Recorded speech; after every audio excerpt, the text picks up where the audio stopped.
नमस्कार दर्शक बंधु ख्रीष्ट सम्मिलित मंडली अर्थात church of Christ union church Bhubaneswar तरफरु यह विशेष कार्यक्रम प्रातः ज्योति को आपण मान को विशेष विशेष स्वागत। आपण माने निरंतर भाव में यह कार्यक्रम देखुथिबारु आपण मान को विशेष विशेष धन्यवाद। आपण मानक निमंते आमाने प्रार्थना करुछु एवं आपण मानक निकट में यह नूतन नूतन संवाद पठेया पाई आमाने प्रयास करुछु। आपण मानक जदि यह कार्यक्रम भल लगुच एवं यह आपण जीवन पाई जदि लाभदायक बोली आपण भाबुछंती ताले निश्चित भाव में यह कार्यक्रम को अन्य मानक निकट में आपण शेयर करि परिबे एवं यह को आपण माने सब्सक्राइब मध्य करिवे जद्वारा आम मानकर नुआ नुआ एपिसोड गुड़िक आपण मानक निकट में पहुँचब। आज एक विशेष आलोचना मध्य आमने रहिबा एवं यही आलोचनार विषय युवा युवती मानकर केंद्रीभूत हब। विशेषकरी युवा युवती माने कि प्रकार से मानकर जीवन को अतिबाहित करिवे से विषय आलोचना। प्रथम विषय तो जे युवा युवती माने से मानकर जीवन को ईश्वर केंद्रिक बोली भाविबा दरकार।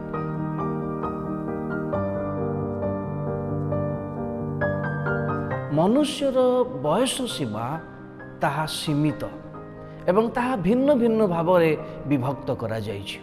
आमे जदि समस्ते अनुमान करि पारुथबा जे प्रथमे आमनकर अवस्था एक शिशु अवस्था एवं तापरे आमनकर किशोर अवस्था तापरे आमनकर युवा अवस्था एवं तापरे आमनकर वृद्ध अवस्था आसी जाए।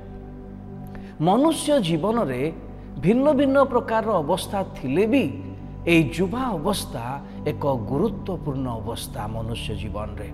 कारण ए युवा अवस्था रे आमे अनेक गुड़े विषय निष्पत्ति नहीं पारि थाओ। शिशु समय रे आमान को अन्य माने सहाय्य करती, किशोर अवस्था रे आमानक निमंते अन्य माने चिंता करती, अन्य माने निष्पत्ति नियंती। किंतु युवा अवस्था आमानकर भविष्य निर्धारण करिबा पाई यह एक उत्तम अवस्था, एक उत्तम समय जीवनर।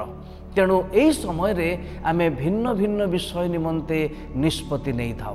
प्रथम तो आमानकर अध्ययन निमंते आम निष्पत्ति नहीं थाओ, आमने कौन स्टडी करिबा से विषय रे निष्पत्ति नहीं थाओ। एवं द्वितीय विषय आमानकर कैरियर विषय रे, आमानकर कार्य करिबा विषय रे, आमानकर चाकरी विषय रे आम निष्पत्ति नहीं थाओ जे मु को प्रकार चाकरी करिबी। एवं तृतीय विषय आमाने विवाह करिबा पाई मध्य निष्पत्ति नहीं थाओ। आमानकर जीवनर सबुठारु मुख्य विषय गुड़िक निर्धारण करिबा पाई एई बयस बा युवा युवती बयस एक गुरुत्वपूर्ण बयस। तेणु एई युवा युवती बयस रे आमने केवल निजको देखिले हबनी, आमे सठिक निर्धारण करि परिबानी, किंतु एई बयस रे आमने आमनकर सृष्टिकर्ता को स्मरण करिबा दरकार। आजिर आलोचना रे युवा समय रे निजर सृष्टिकर्ता को स्मरण करिबा एहा होची आमनकर मूल आलोचना। एथिपाई पवित्र शास्त्र ईश्वरंकर वाक्य आमनको कहे। उपदेशक तार 12 अध्याय 1 पदरे गोटे सुंदर कथा लिखा अछि, ताहा मु आपण मानक पई पढिबी। आउ तुम्भे यौवन काल रे अपना सृष्टिकर्ता को स्मरण कर, जेहेतु दुस्समय आसुअछि। जेउ सबु वर्ष रे तुम्भे कहिब एई सबुरे मोहर किछि सुख नाही, सेई सबु वर्ष सन्निकट हेउअछि। तार अर्थ एई जो मुख्य अवस्था जीवनर, एई जीवनर अवस्था जेतेबेले आमने कोनोसी निष्पत्ति नौ आमनकर जीवन पाए, ताहा आमनकर अध्ययन बा स्टडी हो किंबा आमनकर चाकरी क्षेत्र रे बा आमनकर कैरियर रे पाई हो किंबा आमनकर वैवाहिक जीवनर निष्पत्ति हो, प्रत्येक विषय निमंते एई बयस रे आमनकर सृष्टिकर्ता को स्मरण करिबा दरकार। आमनकर सृष्टिकर्ता जे कि ईश्वर अटंती। एई समय रे आपण आपणकर जीवनर गठन को तैयारी करि परिबे। এই বয়সরে ଆପଣଙ୍କର ଭବିଷ୍ୟତକୁ ସଠିକ୍ ଭାବରେ ଏକ ଦିଗ ଦେଇପାରିବେ। ଅନେକ ବିଷୟ এই ସମୟରେ ଭଲ ଲାଗେ ନାହିଁ। ଅନେକ ବିଷୟ এই ବୟସରେ ଆମକୁ ପରାମର୍ଶ ଭଲ ଲାଗେ ନାହିଁ। ଆମେ ବେଳେବେଳେ এই ଯୁବା ବୟସକୁ ଭିନ୍ନ ଭାବରେ ଗଢ଼ିବା ପାଇଁ ଚାହୁଁ, ନିଜର ଇଚ୍ଛା ଅନୁସାରେ ଗଢ଼ିବା ପାଇଁ ଚାହୁଁ। ଅନେକ ଉଦାହରଣ ଆପଣଙ୍କ ସମ୍ମୁଖରେ ଥିବ। ଯଦି ଆମେ ନିଜର ଜ୍ଞାନ ଉପରେ ବେଶୀ ନିର୍ଭର କରିଯିବା, ନିଜର ଶକ୍ତି ଉପରେ ବେଶୀ ନିର୍ଭର କରିଯିବା, ତାହେଲେ ହୁଏତ ଆମମାନଙ୍କର ଜୀବନ ଏକ ସୁଦୃଢ଼ ଜୀବନ ହେଇ ଗଠିତ ହୋଇପାରିବ ନାହିଁ। କାରଣ ଯୁବା ବୟସରେ ଅନେକ ବଳ ଆମମାନଙ୍କୁ ଆସେ, ଅନେକ ଚିନ୍ତା ଆମମାନଙ୍କୁ ଆସେ, ଅନେକ ଇଚ୍ଛା ଆମମାନଙ୍କ ଜୀବନରେ ଜାତ ହୁଏ। କିନ୍ତୁ ମନେ ରଖିଥାନ୍ତୁ ଗୋଟିଏ ବିଷୟ, ଆଜି ଯଦି ଆପଣ ଜଣେ ଯୁବା, ଆଜି ଯଦି ଆପଣ ଜଣେ ଯୁବତୀ, ପ୍ରଥମେ ଆପଣଙ୍କର ସୃଷ୍ଟିକର୍ତ୍ତାଙ୍କୁ ସ୍ମରଣ କରନ୍ତୁ। କାରଣ এই ଯୁବା ଅବସ୍ଥା ଈଶ୍ୱର ଆପଣଙ୍କୁ ଦେଇଛନ୍ତି।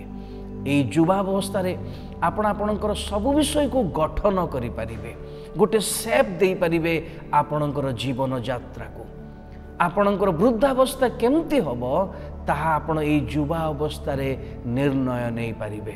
ତେଣୁ ସାବଧାନ ହେବା ଆବଶ୍ୟକ। ଆମମାନଙ୍କୁ এই ଯୁବା ଯୁବତୀ ଅବସ୍ଥାରେ ଅନେକ ନିଷ୍ପତ୍ତି ନେବା ପୂର୍ବରୁ, ଅନେକ ଡିସିସନ୍ସ ଗୁଡ଼ିକ ନେବା ପୂର୍ବରୁ ଆମମାନଙ୍କର ସୃଷ୍ଟିକର୍ତ୍ତାଙ୍କୁ ଆମେ ସ୍ମରଣ କରିବା ଦରକାର।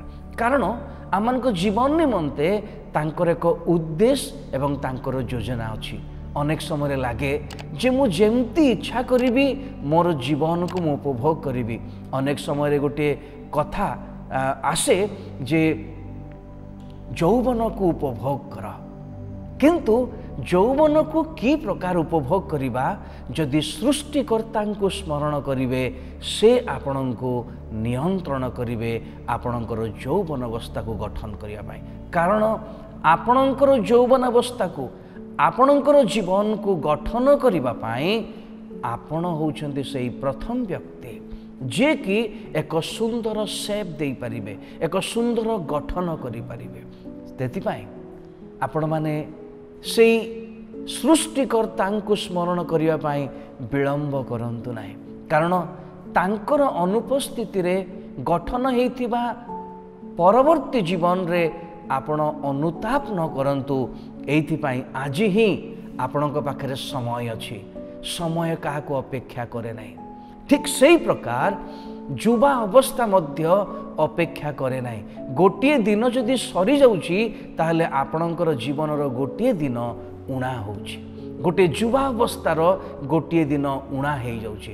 ଦିନ ଆସିବ ଏହି ସମୟ ଆମ ପାଖରେ ରହିବନି। ତେଣୁ ଆମମାନଙ୍କର ସୃଷ୍ଟିକର୍ତ୍ତାଙ୍କୁ ଏହି ଯୁବା ଅବସ୍ଥାରେ ଆମେ ସ୍ମରଣ କରିବା ଦରକାର। ଆପଣମାନଙ୍କୁ ବିଶେଷ ବିଶେଷ ଧନ୍ୟବାଦ।